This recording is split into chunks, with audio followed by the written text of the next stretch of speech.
Vamos abrir em Esther, capítulo 4.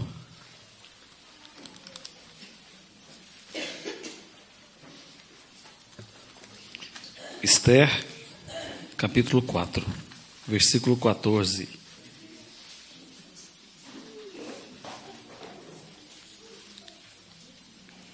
Esther 4, 14.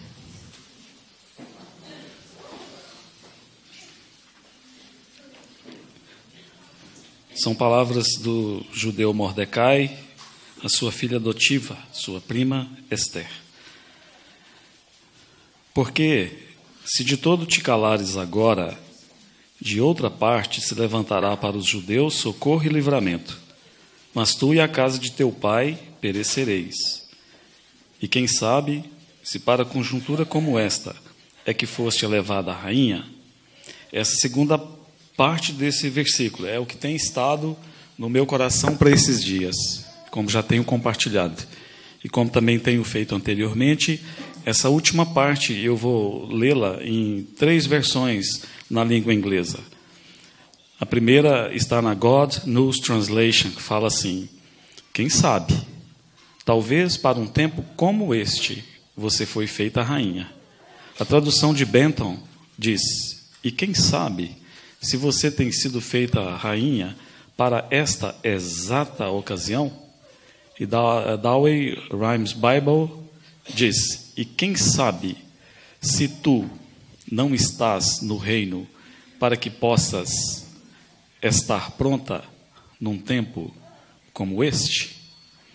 Agora vamos para Hebreus capítulo 5, no Novo Testamento, Hebreus capítulo 5.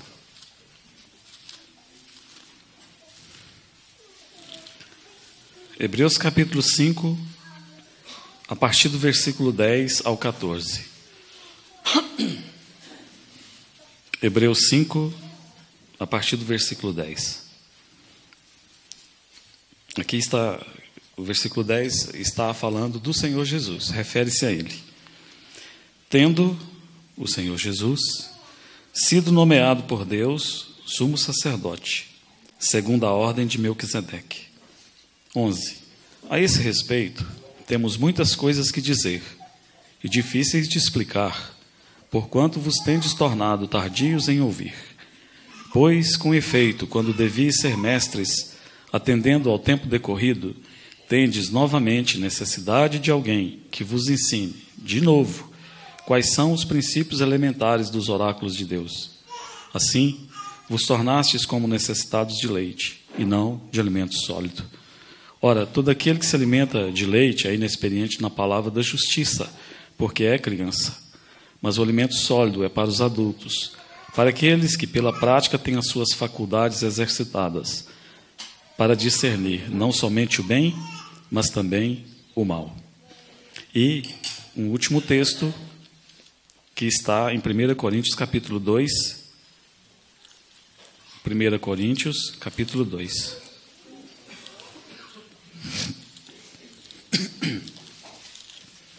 Primeira Coríntios 2.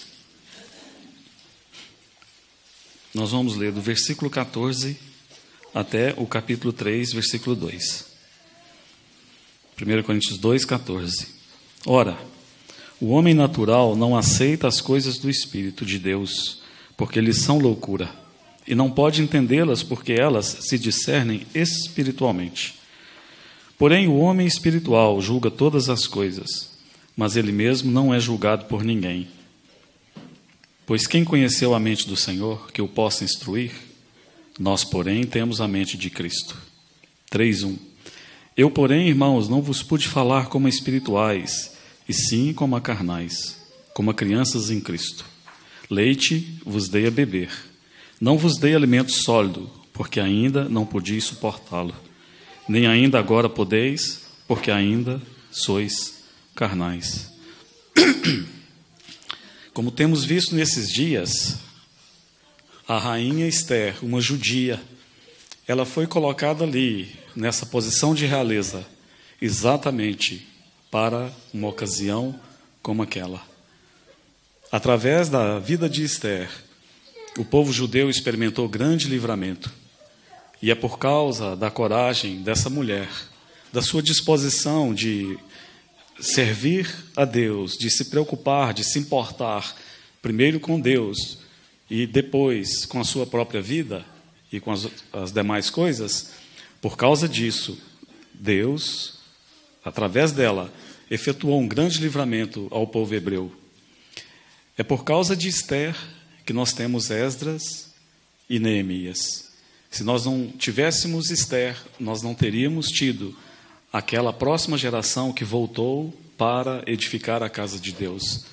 A história de Esdras é tão bonita, não é? Tem um filho de 23 anos, Sueli e eu temos o nosso primogênito, Esdras, por causa desse homem da Bíblia. Antes da Sueli se engravidar, nós líamos esse livro, eu e ela, eu fiquei impressionado com a atitude daquele homem. Diz que ele dispôs o coração para buscar, para cumprir e para ensinar os estatutos de Deus. Uma ordem perfeita, não é? Nós aprendemos, nós praticamos, nós ensinamos.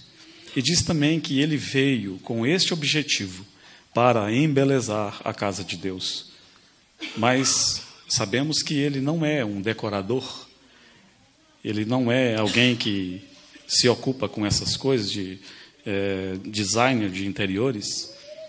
E entendemos então que o que ele veio trazer para dar beleza à palavra de Deus, à casa de Deus, seria a própria palavra de Deus.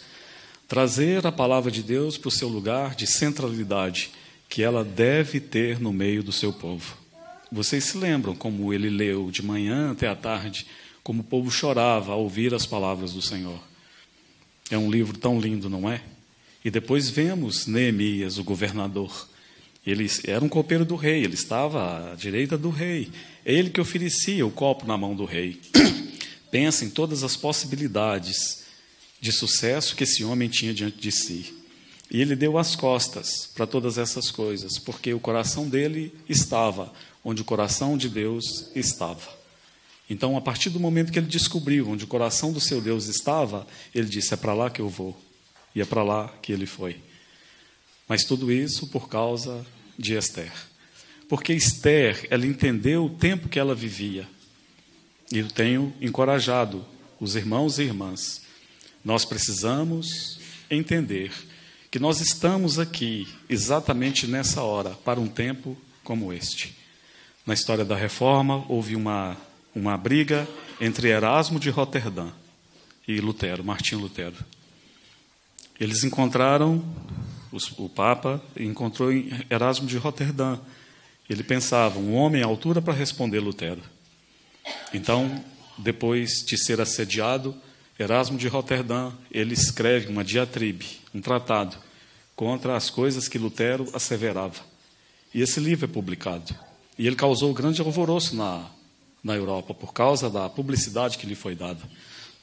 Lutero, quando leu, simplesmente pegou e jogou de lado. E disse, eu não responderei isso. Isso não precisa de resposta.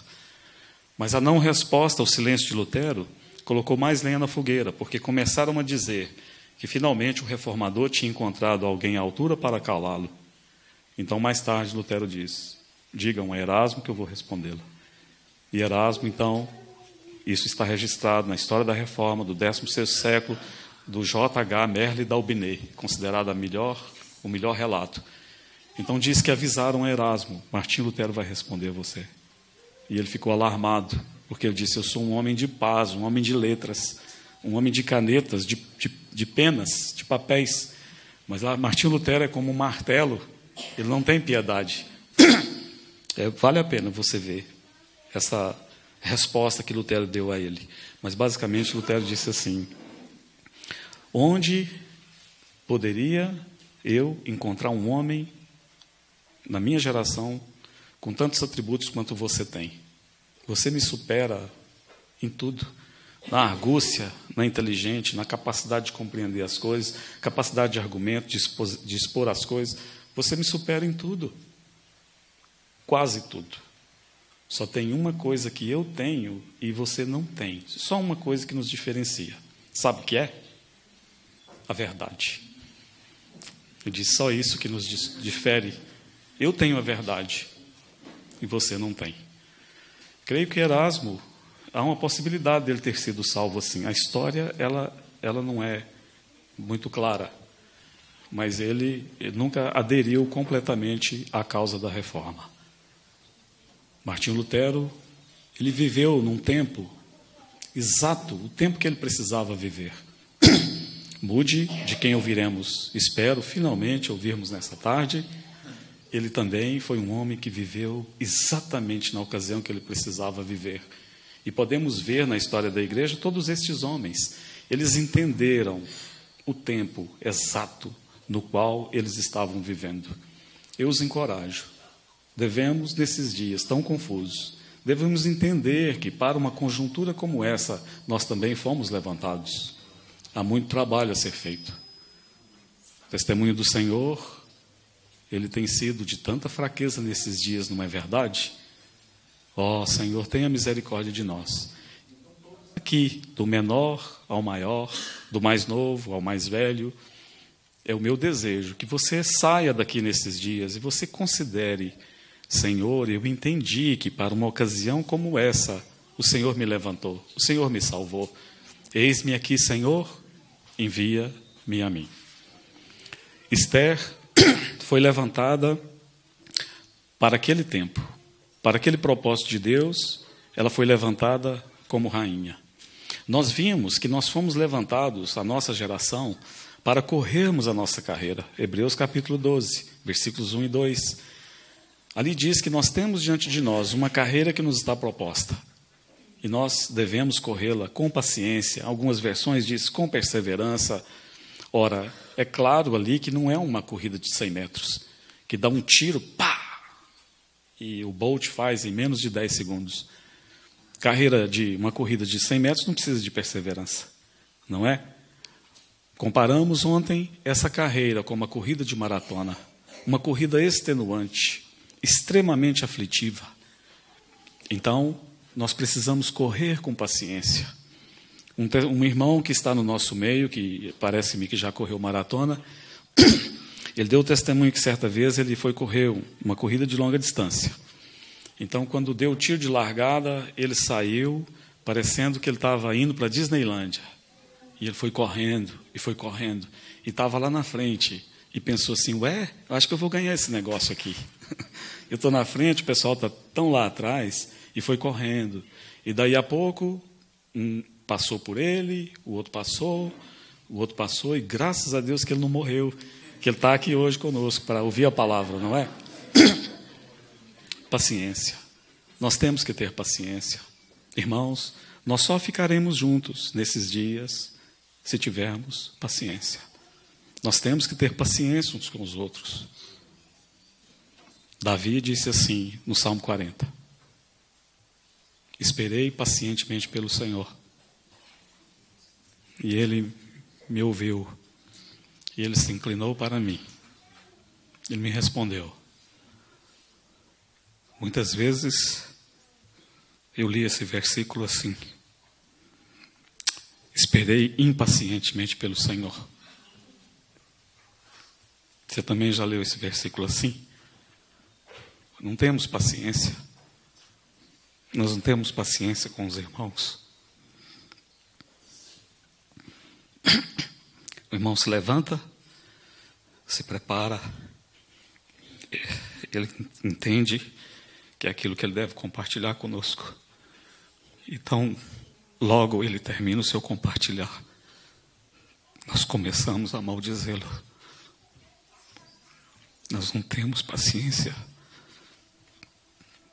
Aquela irmã que ora mais vezes e ocupa mais tempo orando, ela não para nunca.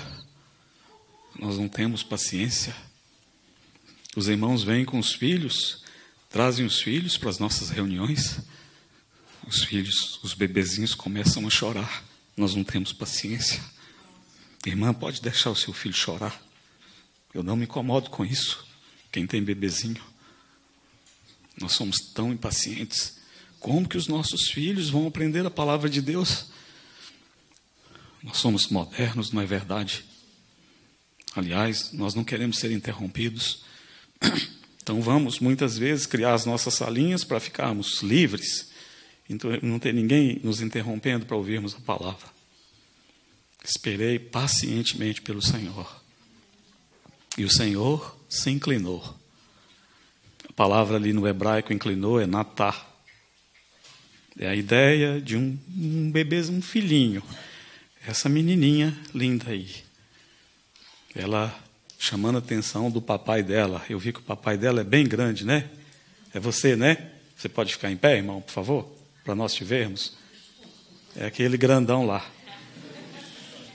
A palavra natá é como se ela tivesse querendo a sua atenção. Ela te pedindo algo, mas você está atarefado com outras coisas. E ela vai puxar a sua calça, demandando a sua atenção.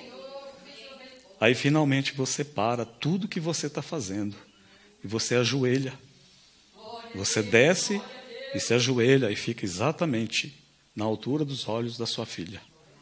E você vai chegar ao seu ouvido, bem perto da boca dela, tão próximo que você é capaz de ouvir a mais leve respiração. Você vai chegar ao ouvido e vai dizer: fala, filhinha, papai te ouve, eu sou todo ouvidos. Isso é natá, é aquilo que o Senhor faz para conosco. O que o Senhor fez, o que o Filho de Deus fez, ele veio descendo, ele veio descendo, ele veio descendo. E ele veio aqui, nesse vale de lágrimas, e ele chegou, o ouvido dele, bem pertinho de nós, bem pertinho da nossa boca, e falou: fala, Bruna, o que você quer? Você quer aprender inglês? Eu vou te ajudar. Esperei pacientemente pelo Senhor. Devemos, nesses dias tão confusos, termos paciência uns com os outros. Nas suas localidades, tenha paciência com os irmãos. Se nós não tivermos paciência, nós não perseveraremos. Nós não terminaremos a nossa carreira. O autor aos Hebreus ele é bem claro. Corramos com perseverança.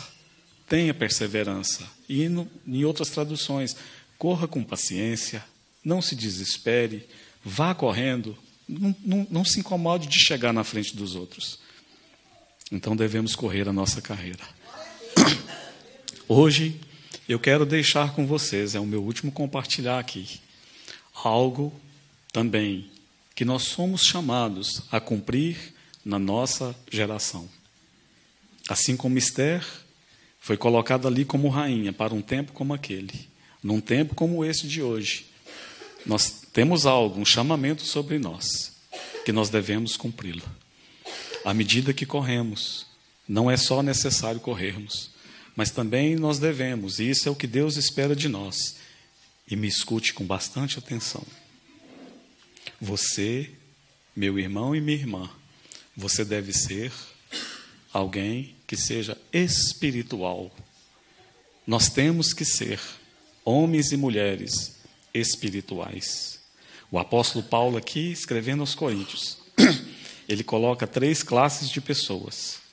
Ele nos apresenta primeiro ao homem natural. E ele diz que o homem natural ele não entende as coisas de Deus. Ele não entende. Ele precisa ser iluminado. Ele precisa nascer de novo. Ele precisa experimentar aquele nascimento do alto. Ele precisa se entregar a Jesus, porque senão ele não entende as coisas de Deus.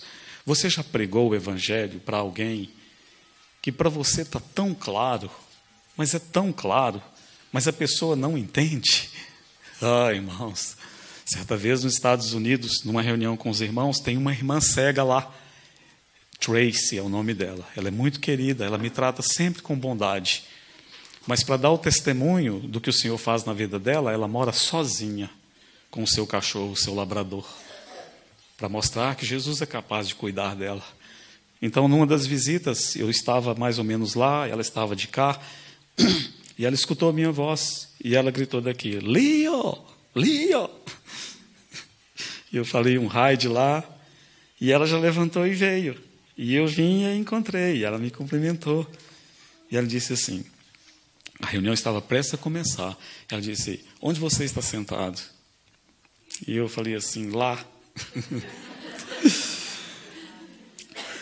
Eu disse: lá. Ela ficou quieta, rindo. Eu falei: eu estou na na primeira fileira, ao lado da porta da cozinha, na terceira cadeira. Me leve lá. Eu quero sentar perto de você. Quando nós cantarmos, eu quero ouvir a sua voz. Mas esse lá, eu mostrava para um cego, né? É lá. Minha querida irmã, mas você já pregou para alguém assim? Ele é cego, ele não vê, ele é o homem natural, ele não entende. E aí no capítulo 3, o apóstolo Paulo fala de uma outra categoria de pessoa. É o homem carnal. Esse carnal, ele entende. Ele entende. Ele não é capaz de comer comida sólida, mas ele entende. Ele pode entender alguma coisa, mas ele é comparado a um bebezinho que precisa de leite. Mas no meio entre o natural e o carnal, Paulo, inspirado pelo Espírito Santo, ele nos apresenta o homem espiritual. E ele diz que o homem espiritual, ele julga todas as coisas, mas ninguém pode julgá-lo. Numa outra versão, diz que o homem espiritual, ele é capaz de avaliar todas as coisas, mas ninguém é capaz de avaliá-lo. Então, ele é um ser absolutamente único. Ele está num patamar acima dos demais. Do lado de cá tem o natural, do lado daqui tem o carnal, e ele está sozinho aqui no meio. Ele é capaz de entender ambos os lados, mas esses dois lados não é capaz de entendê-lo. Nós somos chamados a sermos homens e mulheres espirituais, capazes de avaliarmos todas as coisas. Vocês se lembram, irmãos, algum tempo atrás surgiu a lua de sangue, vocês se lembram? Vocês se lembram do alvoroço que isso causou no meio do povo de Deus? Eu me lembro de irmãos sérios, que pegaram o avião e foram para Jerusalém, que foram para lá vários, porque achavam que poderia ter o fim do mundo e eles queriam ficar mais perto de Jesus. Senhor, tenha misericórdia de nós. Como isso distraiu o povo de Deus. Nos lugares que nós visitávamos, essa era a pergunta. O que você acha da lua de sangue? O que você acha disso? O que você acha daquilo? O povo de Deus não entende. O povo de Deus não tem essa capacidade, claro, irmãos, eu não estou generalizando, mas de entender essas coisas, de ver aquilo que está no coração de Deus para a nossa geração. Eu entendo que Ele tem muitas coisas no coração dele. E acho que lua de sangue, da maneira como foi apresentada, não era uma delas. Há coisas mais urgentes do que ficarmos nas periferias e muitas vezes no campo da especulação. Como o povo de Deus é levado para lá e para cá com todo o vento de doutrina, coisas que surgem, elas vêm, elas desaparecem e o povo de Deus vai vivendo nessas ondas. Nós precisamos crescer em direção à maturidade, sermos homens e mulheres espirituais que entendem a mente de Deus. Você se lembra que eu compartilhei com você daqueles homens que vieram, é mencionado ali em 1 Crônicas, capítulo 12. Aqueles homens de guerra que vieram fazer de Davi o seu rei. Eu chamei a atenção para você ali no versículo 32 dos filhos de Issacar. Ali diz que eles eram homens entendidos. E essa palavra entendido, ela pode ser traduzida de muitas maneiras, mas não há um consenso. Pode ser traduzida, inclusive, como homens sábios. Eles sabiam o que deveria ser feito. E eles, é dito que eles eram conhecedores da época. Então, enquanto as demais tribos traziam os seus milhares para a guerra, Issacar mandou só 200. Só 200 dá. Então, quando o povo de Deus, quando há individualmente ou coletivamente, homens e mulheres que conhecem o coração de Deus, que sabem a vontade de Deus para esses dias, 200 dá. Não precisa trazer 340.822, só 200 dá. Nós precisamos crescer em direção à maturidade. Esse é uma grande necessidade do Senhor, não por causa de mim e por causa de você, mas por causa do nosso Senhor, porque Ele merece, porque Ele tem esperado, porque a noiva ainda não está pronta. Eu poderia arriscar te dizer, se Pedro diz que nós podemos apressar, eu poderia aventar a possibilidade também de nós podermos adiar, postergar a vinda do Senhor. porque o povo de Deus não entende. Nós temos nos agarrado com tantos modismos, com tantas bobagens. Nós temos muitas vezes agido com o coração duplo, querendo ganhar o melhor dos dois mundos. Você se lembra lá também, em 1 Crônicas, capítulo 12, versículo 33, diz que os filhos de Zebulon, eles mandaram 50.000, e o Espírito Santo colocou lá, eles não tinham um coração dúbio. Eles eram homens, em outra versão diz, com um único propósito. Eles eram homens, outra versão diz, com singeleza de coração ou singularidade. E outra versão diz, com unicidade. E outra diz que eles tinham um coração indivisivo, não divisivo. O que significa isso? Eles vieram para fazer de Davi o seu rei. E eles tinham só isso e mais nada. E só isso é muita coisa. Servir o Senhor na nossa geração é muita coisa. Servir o Senhor na nossa geração é o privilégio mais alto que podemos receber. Martin Lloyd Jones chegou perto. Ele disse assim, no seu livro Pregação e Pregadores, ele diz assim, pregar a palavra de Deus é a honra mais alta que alguém pode receber nessa terra. Você se lembra a história de Guilherme Carey? Ele foi o primeiro missionário contemporâneo enviado por uma denominação. Ele foi enviado pela Igreja Batista em 1892. Ele foi para Calcutá, na Índia. Ele passou tantas dificuldades lá.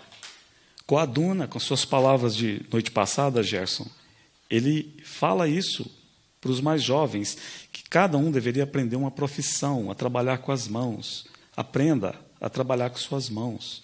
Aprenda a arrumar coisas de energia, hidráulico, bombeiro, essas coisas elétricas. Ele dava importância a essas coisas. Ele falou, porque lá, no trabalho missionário, quando vierem, vai ser bastante necessário. O William Carey está ali, cheio de cuidados. Pula dali, pula dali, pula dali, aprende os dialetos. E aí um dia ele escreve para a Inglaterra, escreve para os irmãos e fala assim, irmãos, eu estou tão feliz porque o meu filho Félix abraçou o ministério. Estou tão feliz, regozijem-se comigo. E passou alguns anos, ele escreve outra carta e diz assim, irmãos, eu estou tão triste porque o meu filho Félix, que estava servindo o Senhor no ministério, alguma coisa aconteceu com ele e ele deixou o ministério e ele foi caindo, foi diminuindo, até se tornar um embaixador. Irmãos, servir o Senhor na nossa geração é um grande privilégio. Aproveite a sua oportunidade. Nós temos uma vida para viver e é apenas uma vida para viver. Devemos aproveitá-la. Ele nos comprou, primeiro porque é um privilégio e segundo porque nós somos dele. Martin Lloyd Jones, doente, uma semana antes de morrer. Ele está bem doente. É uma questão de dias. Aquele homem da palavra, tão eloquente, nos seus últimos dias ele perdeu a voz. Ele não conseguia mais se expressar através da palavra. Então ele começa a conversar com seus familiares através de bilhetes. Eu tenho lá a transcrição do último bilhete dele. Sabe qual é? Sabe qual foram as suas palavras nesse bilhete? Ele disse assim para a família dele, não orem por mim pedindo cura, não me retenham da glória. Você sabe como Moody morreu? Não vou te contar, eu vou atrapalhar o Moisés. O Moisés te conta. Não vou fazer isso. Irmãos, é uma vida para viver. Se prepare para aquele dia glorioso, onde o Senhor deseja nos falar aquelas palavras. Zé Luiz, você fez um bom trabalho. Ruth, vocês fizeram um bom trabalho. Qual o seu nome, irmã? Você? Raquel? Raquel, você fez um bom trabalho. Entra no gozo do teu Senhor. Mas o Senhor é sincero e franco e honesto. Ele não nos dirá absolutamente nada que não seja verdadeiro no coração dele. Irmão, irmã, aproveite os seus dias de vida. Você foi colocado aqui com um propósito específico. Há um irmão na história da igreja, isso está lá no livro do Orlando Boyer, Heróis da Fé, ele disse que não podia conviver com essa questão dos incrédulos irem para o inferno. Ele diz que dia e noite chegava aos ouvidos dele o soluço de 1 bilhão de almas. Já pensou nisso? Tantas pessoas sendo condenadas porque nós simplesmente não estamos cumprindo o nosso papel. Devemos ser espirituais. O homem espiritual, ele entende tudo. O homem espiritual julga todas as coisas, porque ele entende a mente de Deus. Então, naquele texto que nós lemos ali, em Hebreus, no capítulo 5, e eu li antes no versículo 10. O versículo 10, ele começa a falar sobre o sacerdócio celestial de Cristo, comparando a Melquisedeque. É isso que ele vai falar. É isso que está no coração dele. Ele vem discorrendo sobre essas coisas, e então agora ele vai falar sobre o sacerdócio celestial de Cristo. Mas ele não pode falar agora. Se você quiser ver isso, o que ele falaria no capítulo 5, é só você ler do capítulo 7, versículo 1, até o capítulo 10, versículo 18. Ele vai falar sobre o sacerdócio celestial de Cristo. Mas ele queria falar no 5. Então ele começa. Imaginemos esse homem com a sua pena. Ele está escrevendo. Então, quando ele vai começar, ele suspende a pena. Ele para. Ele vacila. Ele anda de lá para cá. Ele considera. E aí ele escreve aquelas palavras fortes. Elas são palavras fortes. Mas eu creio, eu entendo que há um tom de melancolia nelas. Ele diz assim: a esse respeito, ou seja, o que ele diz no versículo 10, temos muitas coisas que dizer, e difíceis de explicar, porquanto vos tendes tornado tardios em ouvir. Ele não pode falar-lhes. E ele diz: pois com efeito, quando devia ser espirituais, ou quando devia ser mestres, atendendo ao tempo decorrido, vocês deveriam ser mestres, diz ele. Vocês já viveram muitos anos seguindo ao Senhor. Então, é mais do que natural que vocês fossem homens e mulheres maduros. Mas, ele diz, vocês ainda não chegaram lá. Vocês sabem, e aqui também eu não tenho essa informação precisa. É aquilo que eu ouvi, e talvez os irmãos, o Gerson, mas alguns irmãos dizem que essa carta foi escrita quando os irmãos hebreus já estavam andando com o Senhor mais ou menos 6 anos. Vocês já ouviram isso? Alguém já ouviu ou não? Já ouviu? Essa informação procede? Isso. Eu chequei antes de vir, me falaram isso. Um ouvi 6 e o outro irmão me falou 5. 6 anos. Nós olhamos isso e falamos, não é possível. Ele diz, então concedamos que seja 6 anos. Embora não estou sendo dogmático. Mas é como se ele estivesse escrevendo, olha, eu tinha coisas profundas para compartilhar com vocês. E são coisas difíceis, até para mim, que as entendo, que sou espiritual, compartilhar com vocês. Mas a questão aqui é, vocês já deviam ser mestres. E o que era esse autor aos Hebreus, se não um mestre, um expositor da palavra? Que outra coisa ele era? Então ele está dizendo, vocês deveriam já estar nesse nível aqui, de ensinarem para outros, mas vocês não aproveitaram o tempo decorrido. Vocês tiveram 6 anos já, 6 anos, isso não é loucura para nós? Isso é loucura para mim. Tem tantos anos já que eu sirvo o Senhor. E há esse senso, e por um lado, eu creio que deve haver dentro de nós, que nós estamos sempre aquém daquilo que o Senhor nos chama a estar. Mas isso não pode ser uma desculpa. Eu quero, como Esther, estar aonde o Senhor quer que eu esteja. Eu quero estar no meu nível de vida cristã, exatamente onde o Senhor quer que eu esteja. Mas os cristãos hebreus não aproveitaram a sua oportunidade. Então, com uma certa melancolia, mas com força de argumentação, ele vai fazê-lo. Ele diz assim: pois com efeito, quando devia ser mestre, atendendo ao tempo decorrido, novamente, ou seja, vocês estão me ocupando de novo. Eu ensinei vocês como preparar a terra. Eu fui aí. Eu peguei o animal, eu ensinei a colocar o cabeçalho, depois colocar o freio. Eu levei um arado para mostrar-lhes. Eu amarrei o arado nesse cavalo. Eu fiquei com vocês aí mais de uma semana arando terra com vocês.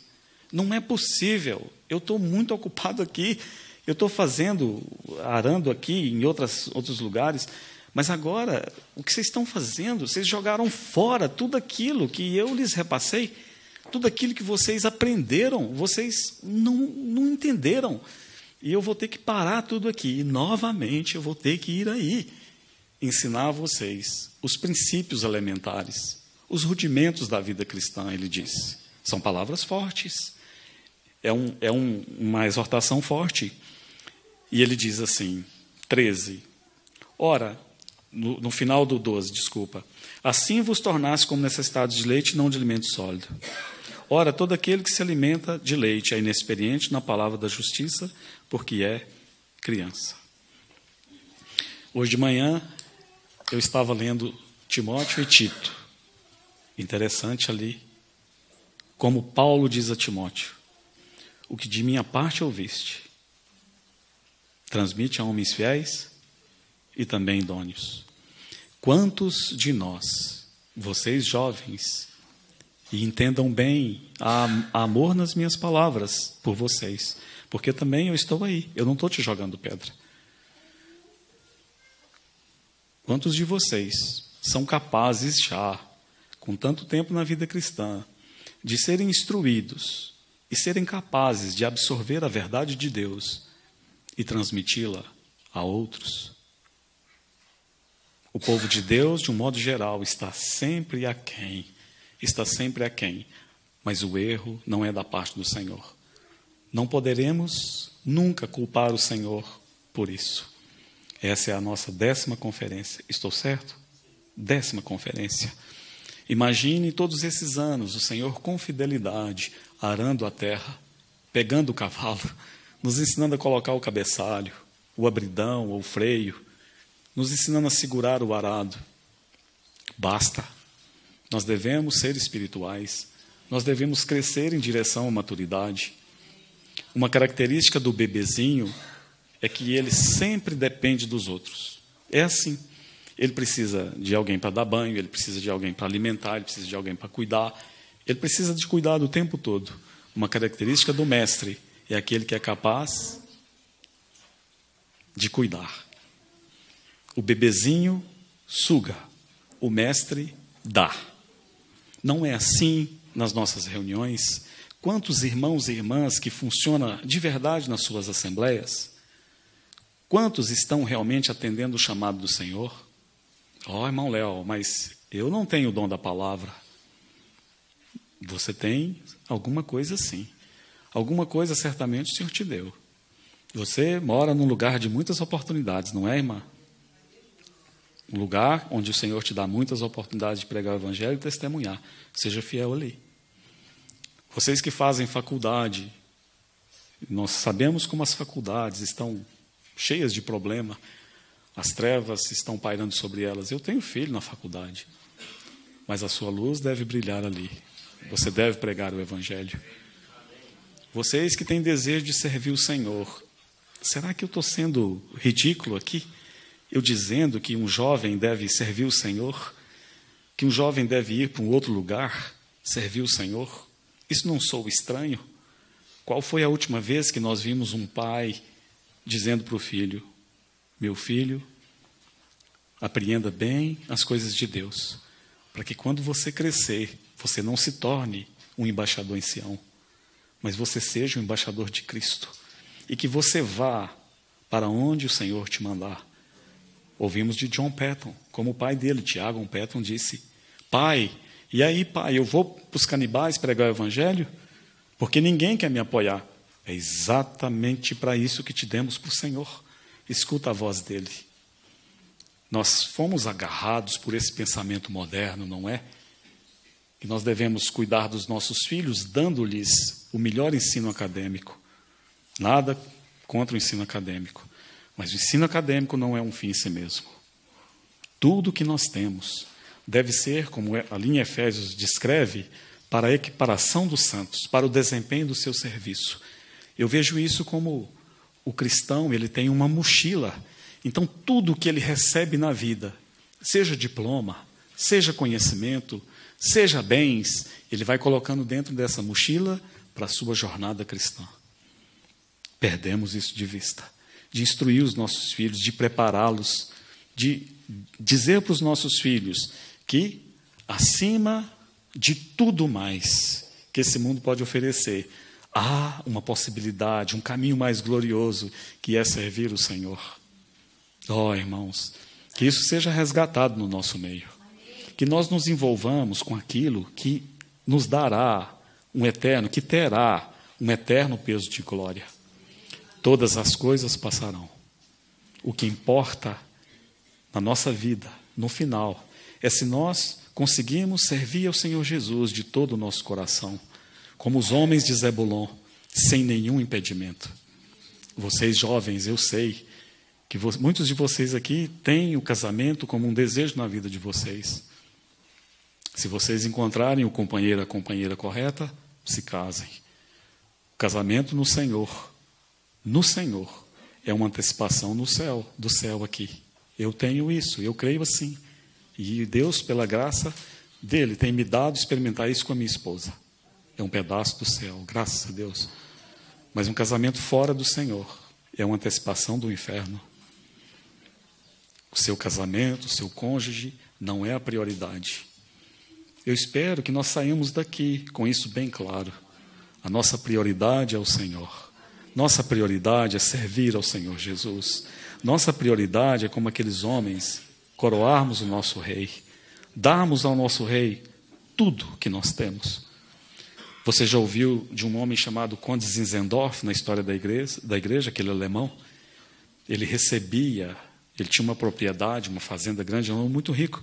Ele tinha uma propriedade de terra grande chamada Reinhard. E ele, na época da perseguição, ele começou a receber irmãos na sua propriedade, de todos os lugares. Os irmãos vinham para se abrigar ali.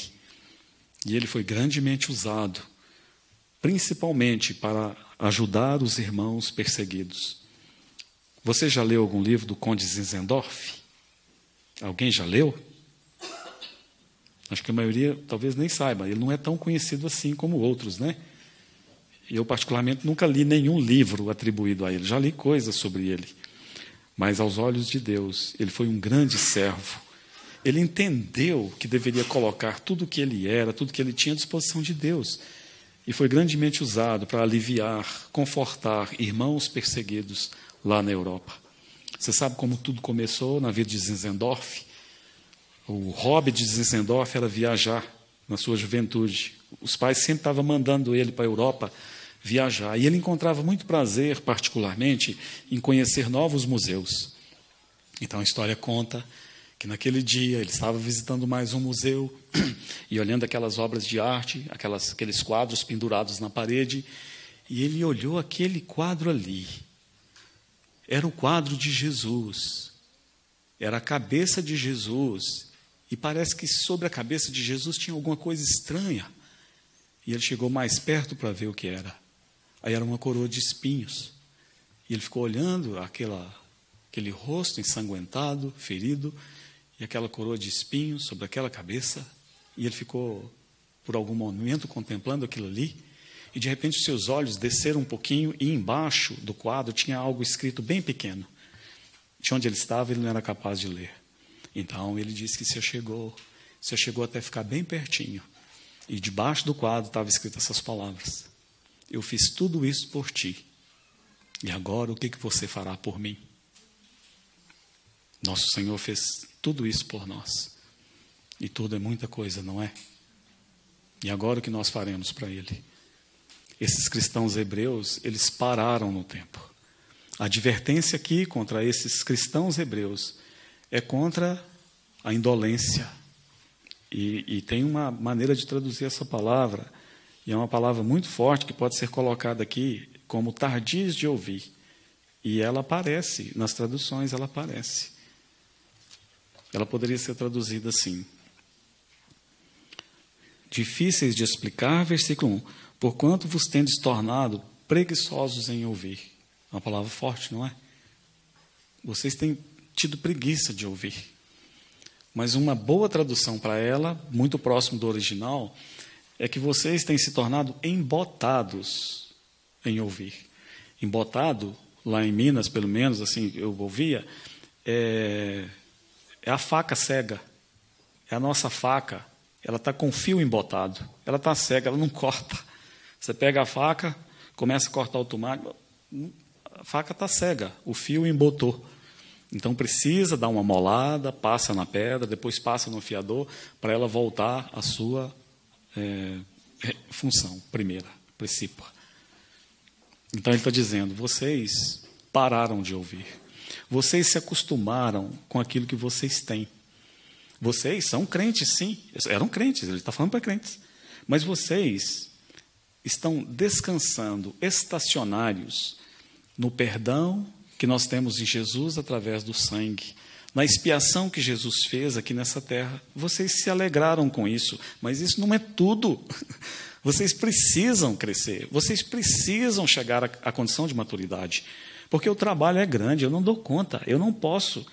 Eu tenho novamente que fazer a mesma coisa que eu fiz, e vocês já deviam ser mestres, ou seja, vocês deveriam ser capazes de que aquilo que vocês aprenderam de mim, transmitam a homens fiéis e também idôneos. Para quê, Flávio? Para que possa transmitir a outros. Essas conferências, esses encontros, Deus tem sido tão gracioso conosco, não é? Mas não tem um fim apenas de nos abençoar. Embora nós somos abençoados, mas nós temos que ouvir a palavra do Senhor nesses dias. E temos que sair pelas vilas, pelas aldeias, pelos valados, pelas escolas, pelas vizinhanças. No nosso emprego, nós temos que anunciar aquilo que nós temos visto, aquilo que nós temos ouvido. O problema com os hebreus é o problema com muitos de nós. Nós estamos tão satisfeitos, muitas vezes, com aquilo que temos. Nós já temos tudo pronto, né?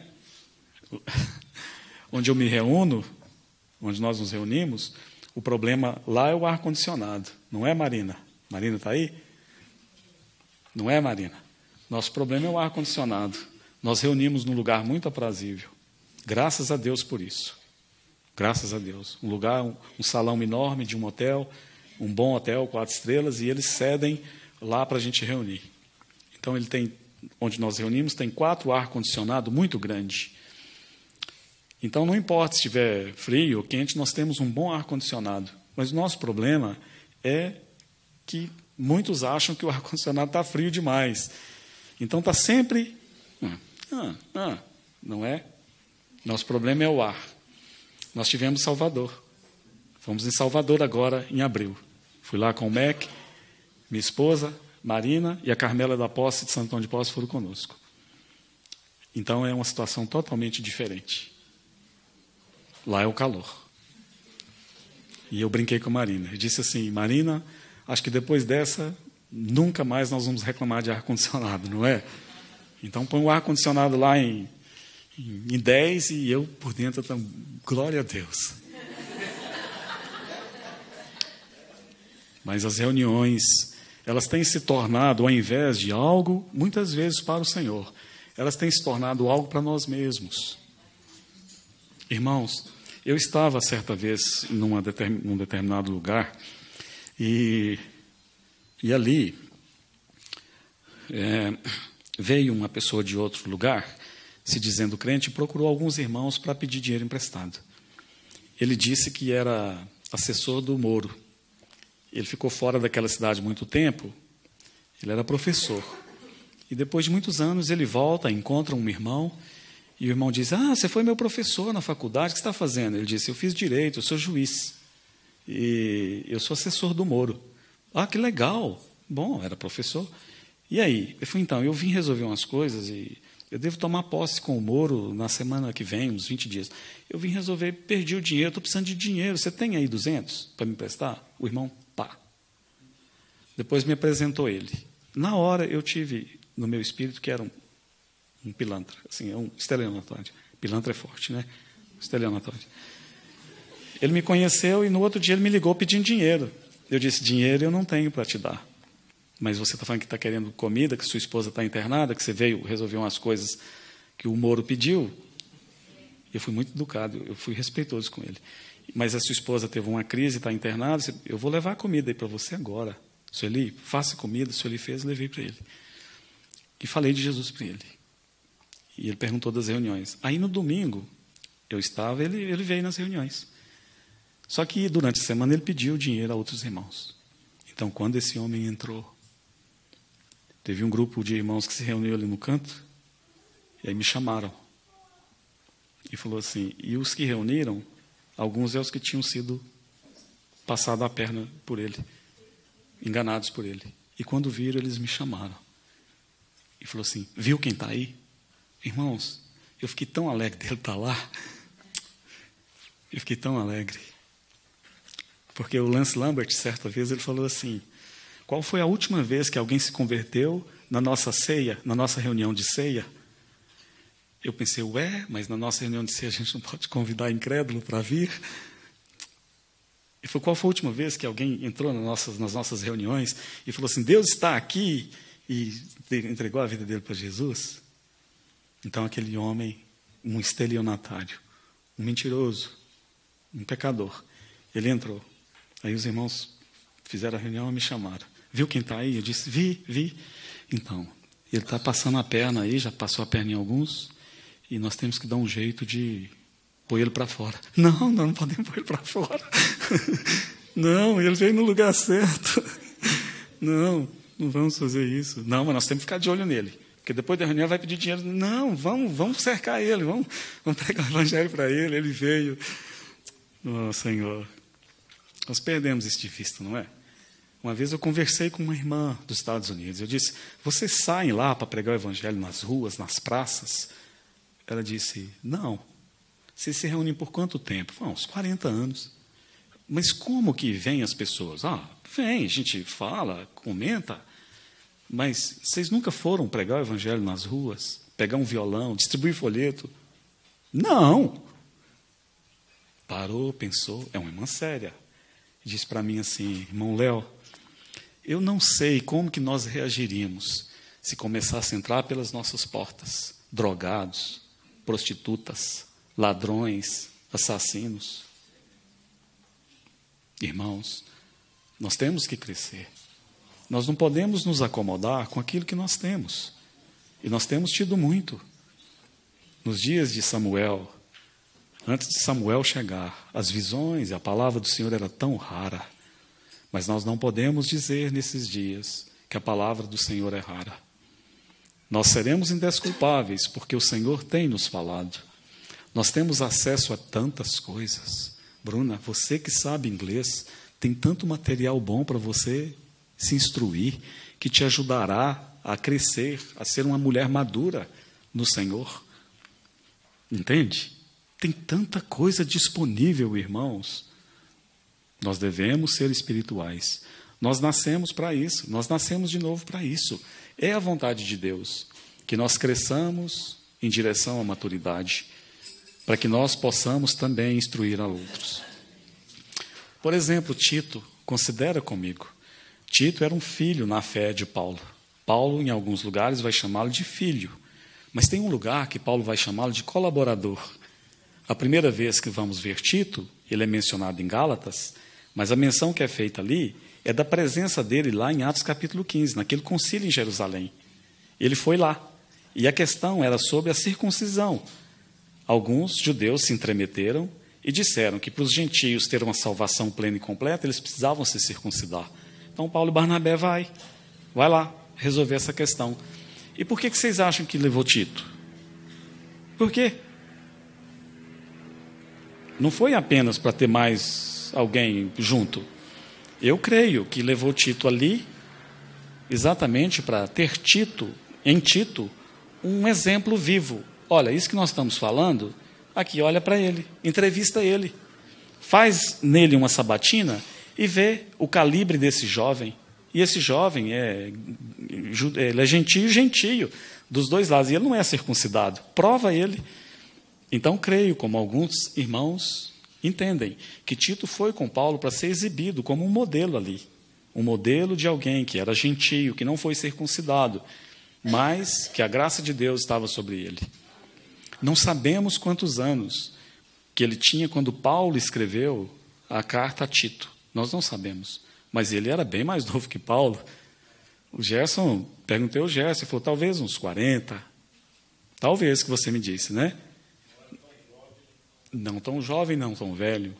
Talvez 40, talvez 30, talvez 25, não podemos precisar. Mas a Bíblia sempre mostra Tito como um jovem, alguém de menos idade. Nós não sabemos, não podemos ser dogmáticos aqui. Mas quando Paulo escreve aquela carta a Tito, irmãos, Paulo diz, por esta causa te deixei em Creta. Eram várias ilhotas ali, para que pusesses em ordem as coisas restantes. Senhor, imagina uma pessoa de 30 anos, de 40 que seja, com tal responsabilidade, sozinho. Fica aí, resolve esses problemas aí. A igreja está desordenada e você precisa colocá-la em ordem. Aí Paulo lhe diz, ali naquela epístola, 4 coisas que a igreja de Deus precisa ter para que ela seja uma igreja ordenada. Ela precisa ter uma liderança, de acordo com a vontade de Deus. Ela precisa ter uma disciplina espiritual, tem que haver disciplina na igreja. Ela tem que ser cheia da sã doutrina e ela também tem que estar engajada em boas obras. E isso, dado um jovem, não sabemos precisar a idade, mas aí ele foi incumbido, ele foi dado essa tarefa a ele, de colocar em ordem as coisas restantes. Precisamos crescer. Se na vida natural, se você planta uma árvore, o Henrique da Posse chegou hoje de manhã, você teve aqui, quantos anos atrás, Henrique? 10, 12 anos. Ele foi chegando de manhã, demos um abraço, ele falou, Léo, eu tive aqui uns 10, 12 anos, essas árvores eram que tamanho, Henrique? Essas árvores da altura do joelho, ele falou. Então, com a árvore é algo natural. Naturalmente, tem água, os nutrientes do solo, ela vai crescer. Mas na vida cristã não é assim. Então, uma boa notícia para os mais novos. Aqui, você, se os mais velhos, eles não forem diligentes, você é capaz até mesmo de superá-los. Você pode fazer mais progresso do que alguém mais velho do que você. Mas o povo de Deus não entende. Muitas vezes nós achamos que na vida espiritual também é algo natural. E que basta nós participarmos disso e daquilo, e nos envolvermos e ouvirmos pregações, que o crescimento virá naturalmente. Não, só assim não virá. É preciso um envolvimento maior. Nós precisamos buscar a face do Senhor, clamarmos ao Senhor. Senhor, eu nasci para isso, e eu quero viver para isso. Lance Lambert, ele dizia que se você se der 100% ao Senhor, o oposto ocorrerá. Qual o motivo da nossa pobreza? Quantos de nós temos nos entregado 100% ao Senhor? Quantos irmãos, eu não estou jogando pedra em você, essa é uma luta pela vida. Isso me envergonha, esse é um peso sobre mim. Quantos de nós aqui que poderíamos dizer, eu estou exatamente fazendo a vontade do Senhor? Se você tem essa possibilidade de dizer amém, eu não julgo, eu fico feliz por você. Mas a maioria do povo de Deus está tão aquém, não é? Está tão longe. Se medirmos a fidelidade de Deus, aquilo que Deus tem dado como alimento para o seu povo, e vermos o que o seu povo tem feito com aquilo que o Senhor tem lhe dado, nós devemos corar de vergonha.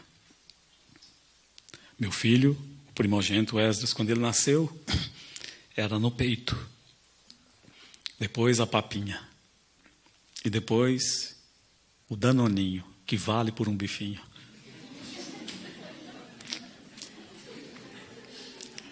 Mas hoje, o que ele mais gosta, como é que chama aquela comida, Celi, que ele mais gosta? Que você faz? O que ele mais gosta é estrogonofe. Se eu oferecer o danoninho para ele, ele vai falar, paga mico não, pai. O Wesley cresceu, não é? Ele cresceu, ele é capaz de comer churrasco, ele é capaz de comer estrogonofe, qualquer coisa, não é? Devemos crescer em direção a uma maturidade. O texto aqui, ele diz assim, e nós já estamos encerrando. O texto diz assim, no versículo 14, mas o alimento sólido é para os adultos. Essa palavra adultos é perfeitos. E se você ler comigo no versículo 8,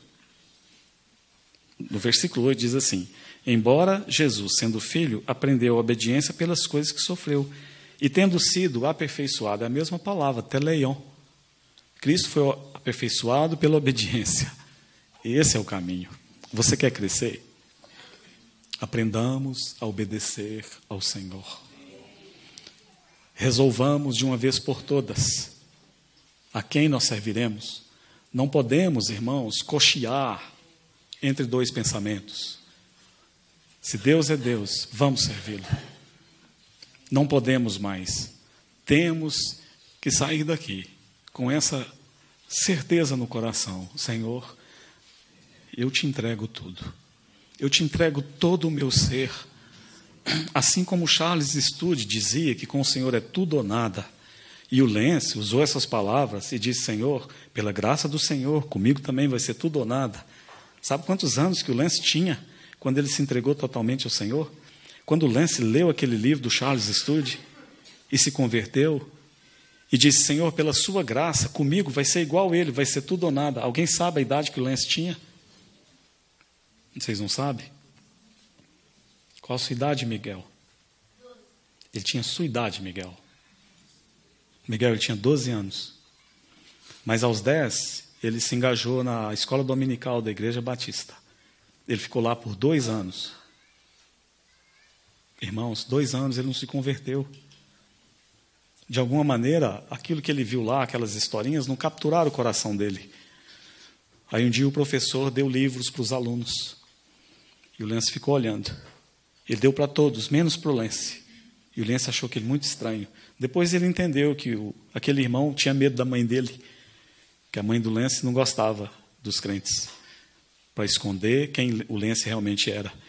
E o Lance falou, se ele tivesse me dado o livro, eu teria jogado fora. Mas como ele não me deu, eu pirracei, eu fui atrás dele.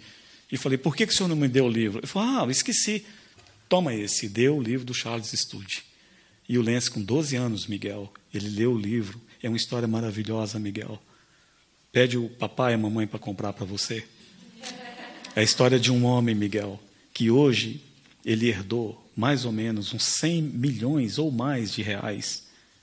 Ele nasceu num palácio. Eu tenho a foto do palácio que ele nasceu. Ele era um muito famoso, muito rico. E um dia ele sentiu o chamado de Jesus na vida dele. E ele foi para a África servir o Senhor. Ele foi para a China, depois foi para a Índia e foi para a África. E quando ele foi para a África, eu tenho a foto de onde ele morava. Ele morava numa cabaninha, debaixo de uma árvore. E ele deu-se ao Senhor. E ele serviu o Senhor durante toda a vida dele. Porque ele entendeu, no início da vida cristã, ele disse, Senhor, entre eu e o Senhor vai ser tudo ou nada. Porque o Senhor, com o Senhor é tudo ou nada. Irmãos, que seja assim conosco também. Que possamos nos voltar para o Senhor. Que possamos clamar a Ele que tenha misericórdia. Senhor, queremos estar na posição que o Senhor deseja que estejamos. Queremos estar na maturidade certa que o Senhor quer que estejamos. Senhor, se o Senhor não está satisfeito, eu também não estou. Me ajuda, me conduza. Senhor, me ensina o caminho da obediência. Senhor, eu quero te servir. Senhor, é um grande privilégio, mas também não é mais do que a minha obrigação te servir. O Senhor deu tudo por mim. Senhor, eu também vou te dar o meu tudo. Amém. Que o Senhor nos abençoe, que nos guarde. Até a próxima. Vamos orar. Os irmãos que sentiram o desejo de orar, fiquem à vontade.